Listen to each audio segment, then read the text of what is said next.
Honesty, how are ye? Welcome to the Candlelittalespodcast. This is the month of Samhain and we are telling stories related to Iahauna, the night of Halloween, and we're still keeping that thread going. We are very excited for our live shows this month, candlelittales.ie for more information on the live shows, including one massive show in the Sugar Club. We can't wait to get back there on Tuesday 22nd. But for now, hey Sorka, tell us a story, will you?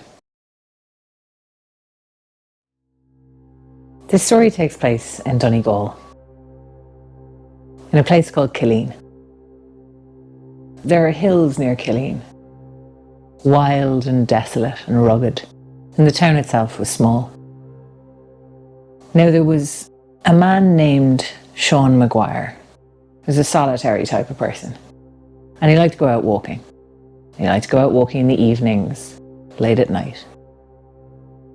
And one particular night, he was coming home towards Cilli and towards the Cilli hills, and he saw a group of men coming towards him on their way from the hills to Boyle's Loch. Now these were not just any group of men, this was a group of men dressed in cloaks of a secret society and carrying between them a door with something laid out on it. And as Sean came closer to them, he saw what it was they were carrying. They were carrying a body of a man that might have been unconscious, might have been dead. And they saw Sean just as clearly as he saw them, and they surrounded him. And a few of them pulled out blades and pointed them at him and told him that he had to kneel and swear on his life that he had seen nothing on this night. And Sean knelt and Sean swore. And he knew that these men, this group, they were known as the Molly's men. They were a secret society, and so what they got up to, he didn't know. It was a secret. But in this year of 1758, he continued on into the town. And he kept his secret. He resolved that night, as he went to bed, that he was never going to speak a word of this to anyone, not even a priest in confession. He was going to take this secret with him to his grave, and if he didn't, the Molly's men would make sure that he found his way to his grave a lot sooner. Now the next day, Sean became aware of the commotion in the village. See, a local farmer had gone missing the previous night. He'd last been seen walking up towards the Cilli hills. Doc Meehan. And they'd had the bloodhounds out, searching the hills for Doc Meehan, but not a trace of him could be found. Of course, Sean put two and two together. He'd seen the Molly's men carrying a body on a door. Body that looked like a man. And here, there was a man missing. It didn't take a genius. But he wasn't about to tell anyone, so he kept it a secret. And he found that that secret weighed on him. And he thought at first that it would start to get lighter as time went on, but he found that every time he saw someone in the town who reminded him of Doc Meehan, he'd run into his wife now and then at the market or at church, or just someone would talk about it. It was a subject of gossip, and every time anybody mentioned anything about it, his heart dropped further, and it seemed like every time it dropped it wouldn't rise. And it took a little while for Sean to hear about the Púca. But the story started spreading. And again, when people looked back on it and put it together, all of the timing lined up. The night after Doc Meehan had gone missing. At dusk, a terrible roaring was heard coming from the Cilli mountains. And this roaring was so loud that it rattled the plates in the cupboard. It was so loud it frightened the cattle. They stampeded from one end of the field to the other. And some even said you could hear words in the roaring. And that roaring went from dusk until midnight. And that roaring happened every night. Every single night. And as the winter closed in and the nights got longer, the time of that roaring got longer and longer. People talked about it more and more. Still, Sean said nothing. He kept his secret. He kept his secret, and he kept his wandering, and he kept his fear held close to his chest.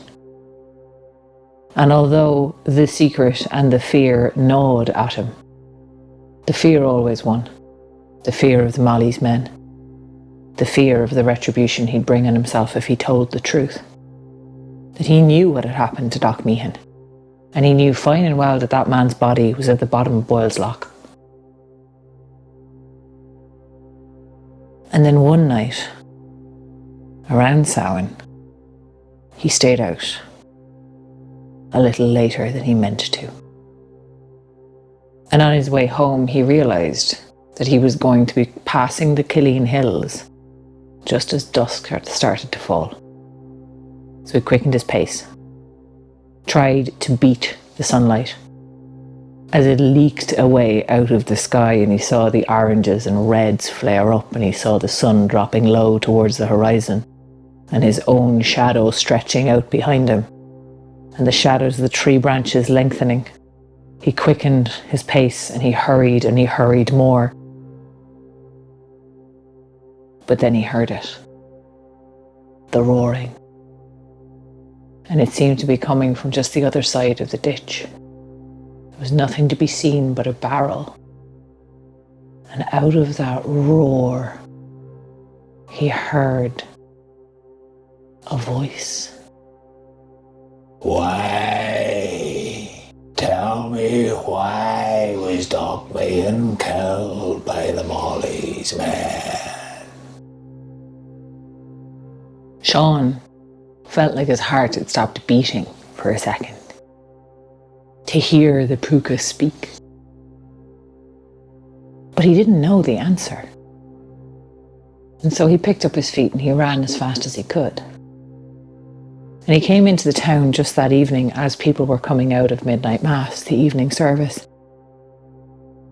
And he ran into the crowds and he asked, he shouted it loud. Why was Doc Meehan killed by the Molly's men? And the people of the town stopped short and stared at him. He was killed by the Molly's men. That makes sense. And as voice to voice whispered and they all rose up murmuring around him, Sean was able to piece together the full story. See, Doc Meehan, he was married at the time he'd gone missing, but he was married to a second wife. He'd had a previous family.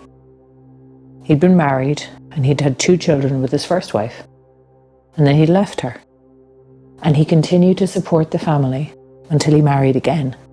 And then he stopped giving his children a living. And it was at that time that his first wife's brothers must have decided to act. Because as a couple of people in the crowd knew, her brothers were members of the Molly's men. So finally the answer came to Sean. And he found that in facing the Púca, he'd lost his fear of the Molly's men. It had been years at this point. He didn't even know if they were still active. And so the following day, at dusk, he had to take all his courage in both hands to do it. But he felt it was his duty for having kept that secret for so long. And he walked up the Cilli hills and he waited as the shadows lengthened and as the sky turned red and orange. and all of the violets and dark blues of twilight. And then that roar rolled out over the hills again. And again, you heard the voice within it. Why was Doc being killed by the Molly's men? And Sean replied, he was killed by the Molly's men for deserting his first family, for not giving his children a living. Why have you kept silent for so long? Now, when Sean heard that, he didn't know what to say. So he said nothing as the roar continued and increased until he felt like his ears might bleed, and like the cattle, he ran from it. And all that night, he did not go home, he walked. He walked out to Boyle's Loch. He walked around, lit only by the moon and the stars. And it was a clear enough night that he didn't break a leg in a ditch on the way. All that night and all the next day, he walked and he thought on the Púca's question. And he remembered the fear that had gnawed at him for years. And he remembered the secret trying to claw its way out. And he remembered the feel of it, like two rats wrestling in his own guts, clawing at him in their different directions. And he remembered the feeling as well of standing in that crowd of people and speaking to them and hearing from them and putting the story together and finding the truth.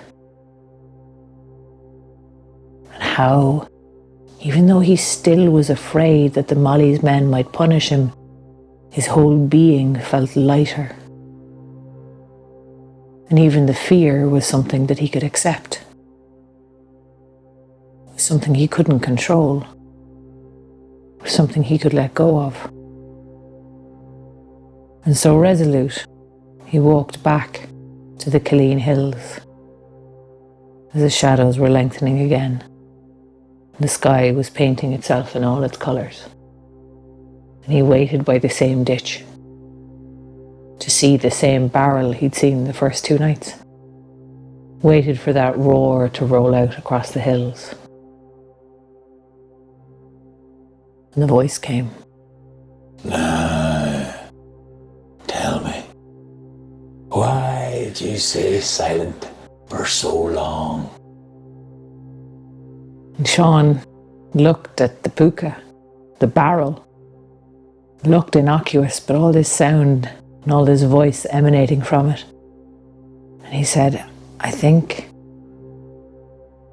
I've realised that I am not a brave man.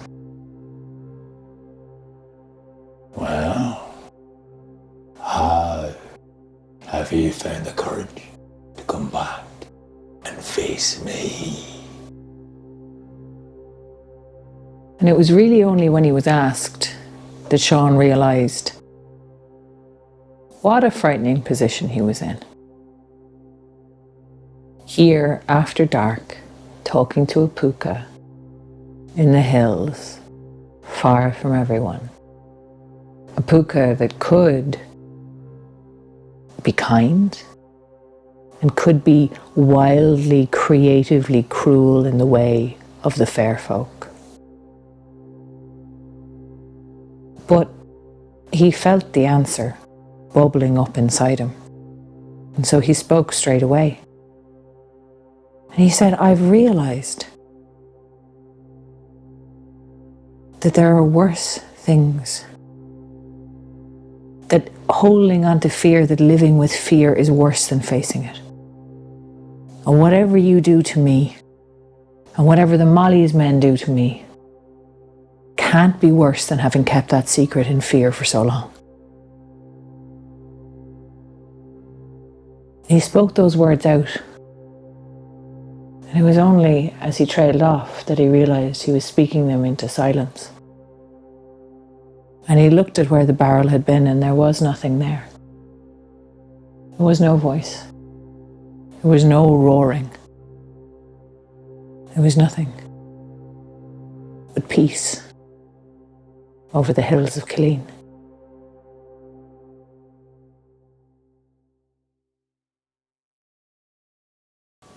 Gurd Míl Mágad, thanks for listening. You can go to patreon.com/candlelittales to support this podcast. Thanks to Alan Holman and Oisin Ryan for editing this. And we're really glad we got to put this story together at the Púca Festival recently and beat it out and work it out and figure it out and tell it to a live audience and then tell it on this podcast.